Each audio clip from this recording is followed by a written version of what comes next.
Good day, everyone, and welcome to Module 4.2, which focuses on electrochemistry. So, this first part of our lecture video tackles the introduction to Electrochem as well as the discussion of Voltaic cells. So, at the end of this module, you are expected to be familiar with redox reactions and to differentiate Voltaic cells and electrolytic cells. So, on to our first topic. Electrochemistry is all about studying the chemical reactions and the electrical energy being produced and consumed related to them. So in our daily lives, we have electrochem all around us in the form of what we call as redox reactions. So in a redox reaction, we have two half reactions occurring called reduction and oxidation based on the transfer of electrons.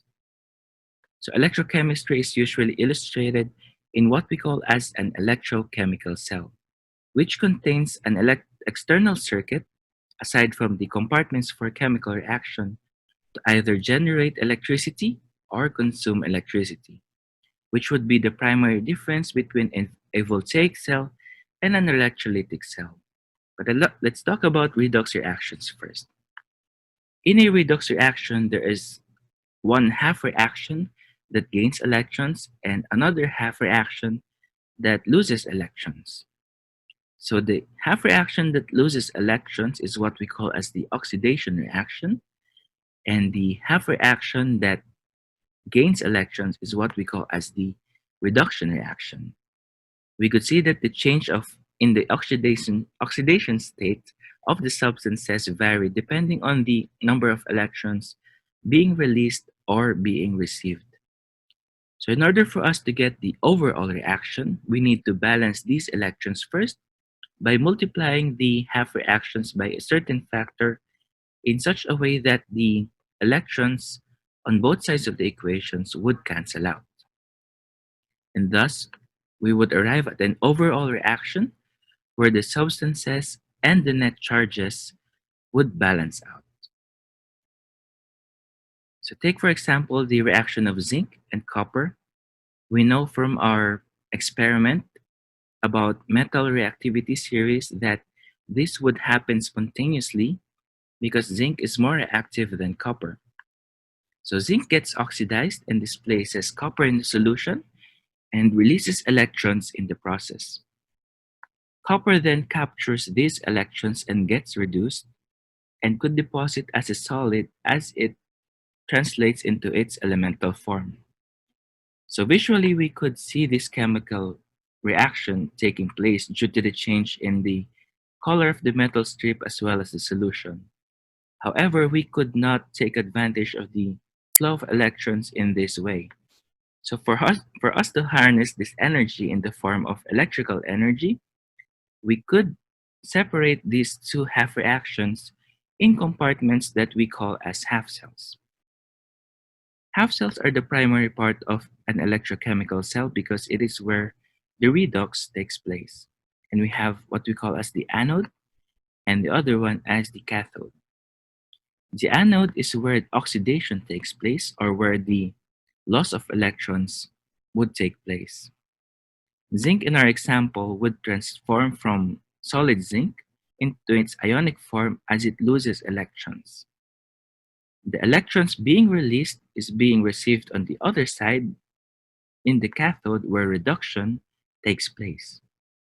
So an example, copper receives the electrons and forces the ionic copper to deposit as solid as it gets reduced.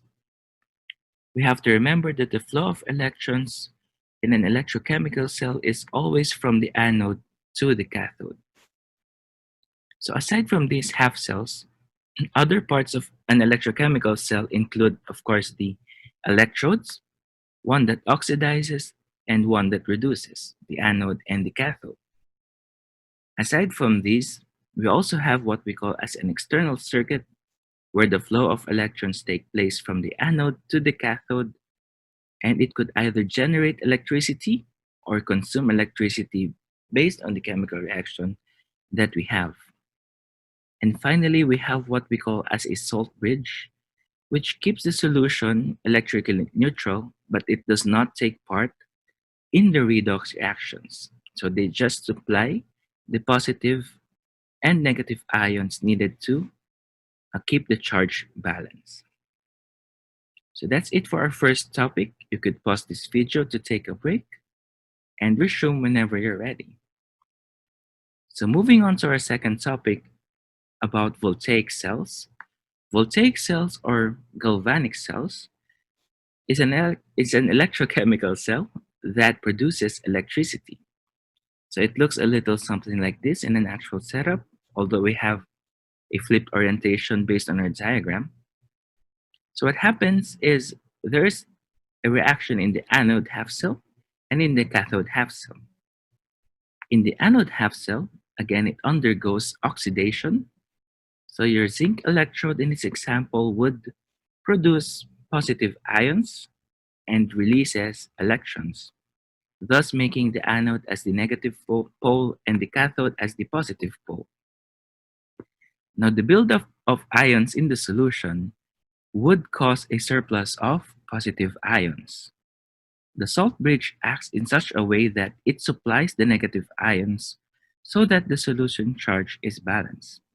Usually, we use potassium nitrate or other inert salts that would not take part in the redox reaction. So the only goal is to balance the charges in both half cells. Now, in the cathode half cell, the opposite would happen. So the electrons coming from the anode would be received and the cathode undergoes reduction. And the copper ions in this example would deposit as a solid. So due to this surplus of negative ions, the salt bridge then sends the positive ions so that the cathode half cell would also be balanced. And we have to take note that in a voltaic cell, these chemical reactions are spontaneous, which do not require external energy supply, and thus we could generate electricity from these chemical reactions. So a simpler way of describing or putting this diagram is what we call as a cell notation. A cell notation looks a little something like this, which we have the anode on the left side, described by the electrode and the electrolyte separated by a vertical line, which signifies the phase boundary, followed by a double vertical line, which signifies the salt bridge, and finally we have the cathode on the right side, both its electrolyte and electrode separated again by a phase boundary. Now, in some reactions, some components might have reduced or oxidized states that are both soluble. Now, in this case, we need to use an inert substance as an electrode, for example, platinum or gold, for the electrochemical cell to be complete. We can see that cobalt here in the cathode side would reduce, but they are still in the aqueous phase, so they're just separated by a comma. And then platinum is used as the electrode so that the electrochemical cell would be completed. So let's have a practice first. If we are given a voltaic cell or a galvanic cell whose overall reaction is described and we are asked to write the half reactions, we simply need to identify the substance that loses electrons and the substance that gains electrons based on their oxidation states. So the one that loses electrons in this example is copper. And again, the loss of electrons would entail an oxidation reaction, and that always happens in the anode. So the other half reaction is the gaining of electrons, which is what we call as the reduction, and it happens in the cathode. So when we are asked to write the cell notation, we write the anode first, its electrode and electrolyte, followed by the salt bridge, and then we write the cathode, its electrolyte, and then its electrode. separated by a phase boundary. Now, the last topic to be discussed in this lecture video is all about the standard cell potential, or it is potential is interchangeable with what we call as voltage, which is the max potential generated through an electrochemical reaction. Now, this always depends on the nature of the substances reacting and their concentrations. But we have to remember that cell voltage is an intensive property, so it is independent of the amount in the process. And cell voltage is measured in volts, denoted by capital letter V. So when we talk about standard cell potential, it is simply the cell voltage measured at standard conditions, meaning temperature is at 25 degrees Celsius, solutions are at 1 molar concentration, and gases are at 1 atmosphere pressure. So the standard cell potential is simply the sum of potentials of the half reactions. We have the reduction potential and the oxidation potential. And these values are based on the standard hydrogen electrode, which is being used as reference because it has exactly 0 volts in its reduction or oxidation reaction. So the standard reduction potential is the tendency to gain electrons or undergo reduction. So we can write a half reaction in terms of reduction by putting the electrons on the left side of the equation pertaining to a gain in electrons. So we have to remember the mnemonics GEROA, which is gain of electrons, means a reduction process, meaning that the substance is an oxidizing agent. So these standard reduction potential values have already been predetermined and are available in a lot of references that we have. So in any half reaction, we have a measured reduction potential. So this could either be negative or positive, which means that a higher reduction potential is a tendency to gain electrons. So a higher tendency to gain electrons means that it is also a stronger oxidizing agent. So the value that is directly related to a standard reduction potential is the standard oxidation potential, which is the tendency to lose electrons or undergo oxidation. So it is the exact opposite of the reduction potential. So a half reaction could be written as either reduction or it could reversed. It could be reversed so that it would be in the form of oxidation. So the electrons being lost in this process is written on the right side of the equation, and thus we have to remember the mnemonic LEORA, which is losing of electrons means an oxidation process, and your substance is a reducing agent. So these oxidation potentials are not available in literature because usually we have reduction potential, but we could obtain this by simply reversing the reaction and the sign of the reduction potential value. So comparing these reactions from the previous slide, we could see that the oxidation potential is simply changing the sign but retaining the value, since potential is an intensive property. And what this means is if we have a higher oxidation potential, it has a higher tendency to lose electrons or undergo oxidation. Thus, it is a stronger reducing agent. We can see that in literature, we have the standard reduction potential based on different half reactions that we have. And if we're interested in the oxidation potential, we simply need to reverse these reduction reactions as well as the sign of the value of the reduction potential. Now, we're more interested in what we call as the standard cell potential. And again, this is just the summation of the reduction potential and oxidation potential. So again, in the redox reaction, we have a half reaction that gains electrons. So that is the reduction. And we could simply lift the value of its reduction potential from the table. So the other half reaction, called oxidation, is the one that loses electrons. But from the table, all of them are expressed in terms of reduction reactions, and thus we could have its reduction potential value. For us to get the oxidation potential, we simply need to reverse the sign from negative 0.762 to positive 0.762. So now that we have the reduction potential and oxidation potential of the half reactions, we simply need to add these values to get the standard cell potential, equal to 1.1 volts for this particular example.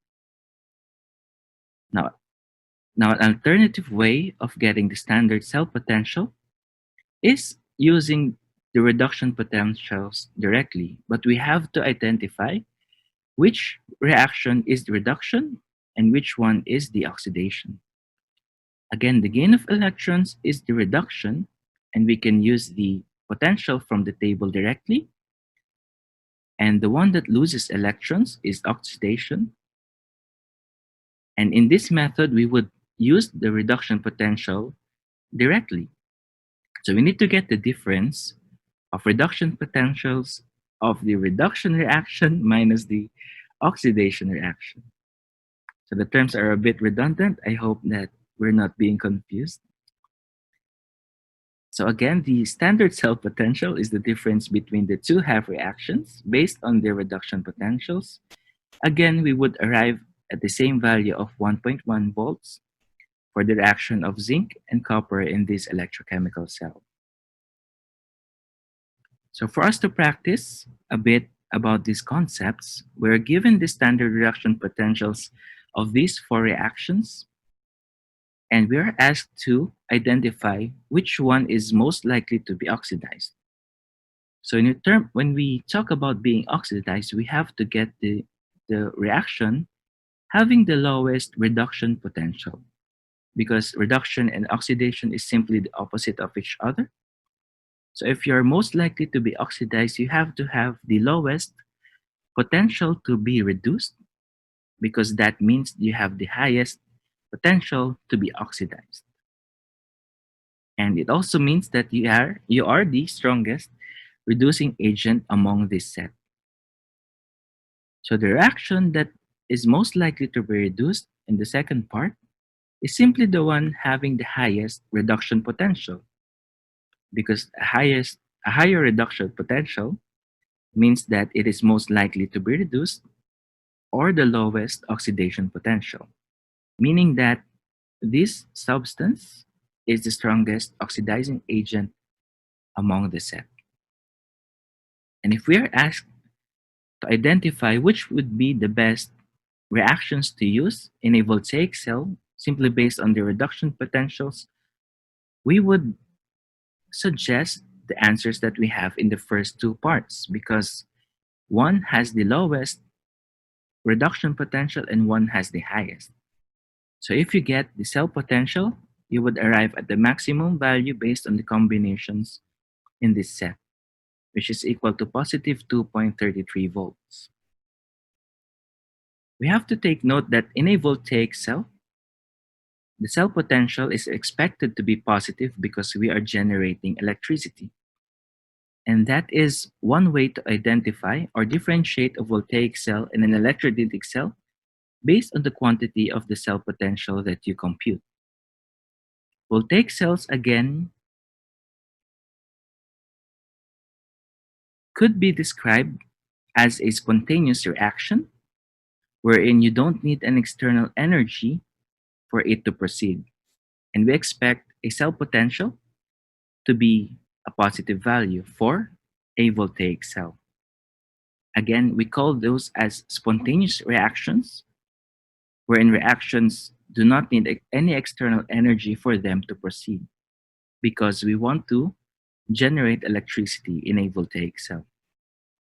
So in an electrolytic cell, we are trying to do the exact opposite. So we're trying to forcing a chemical reaction that is not does not spontaneously happen.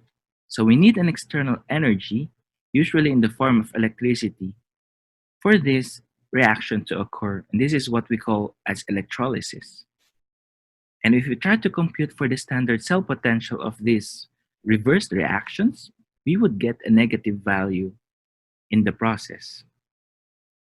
This would mean that it is an electrolytic cell because it is trying to consume electricity for the reactions to occur. Again, these are what we call as non-spontaneous reactions, or reactions that do not readily proceed unless an external energy is supplied to them.